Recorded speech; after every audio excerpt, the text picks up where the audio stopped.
What is happening? Welcome again to another episode, the third episode of the fintech series. And today we're going to be talking about EMV. So, what does EMV stands for first? So, EMV stands for Europay, MasterCard, and Visa. So, here's a brief history before I get into the specific details. Not a long time ago, and this is still being actively in use in other countries, bank cards, MasterCard and Visa, have this band at the back of your card. It is called the magnetic stripe.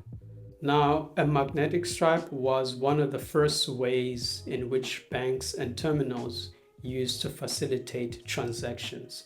You might have heard of something called swipe and sign. So you would swipe this stripe on a payment terminal and then you would sign on it.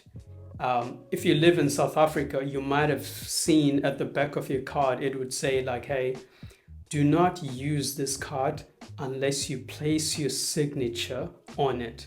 So there's a place where you can actually put your signature. So the idea was that you'd swipe using your magnetic stripe and then you would sign and the signature would be comparable with the signature that's on your card. Now, the magnetic stripe contains all the information that's needed to facilitate a transaction.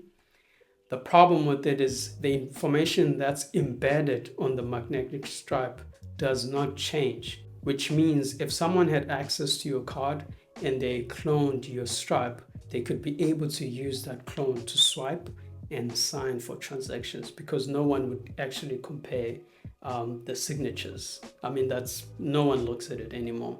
So MasterCard, Europay, and Visa came up with an idea called an EMV. In this standard, they said, hey, why don't we use something more intelligent? So they came up with this, a smart chip or a microchip. You might have heard of chip and pin. Now, the chip is more powerful in that one, the information that's stored in the chip is encrypted in different layers. Two, the microchip is able to do computation. It is actually a small computer, and the information stored on the microchip is dynamic. So every time that you process a transaction, that information changes. This, however, the magnetic stripe does not. So the EMV is basically a standard based around creating these smart chips to facilitate a transaction. Okay, now I want to move over to EMV data. So what does the data that comes out of this chip look like?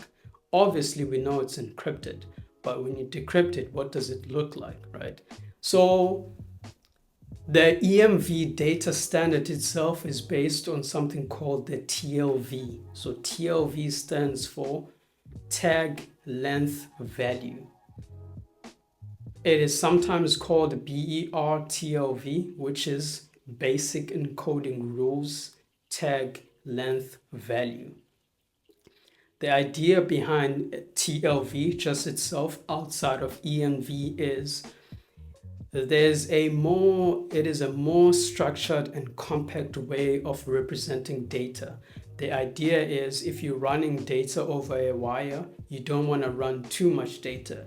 So what if you could structure that data in a way that is compressed, but when it actually gets to a destination, you're able to expand it and get more out of it.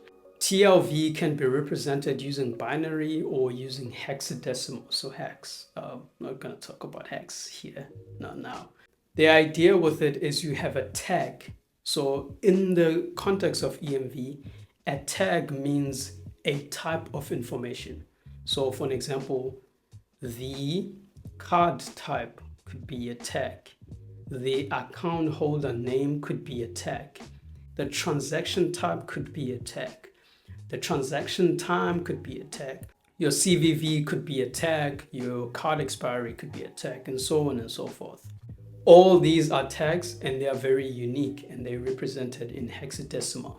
So to give you an example, you have a tag 5F20, which represents the account holder or card holder in EMV tags.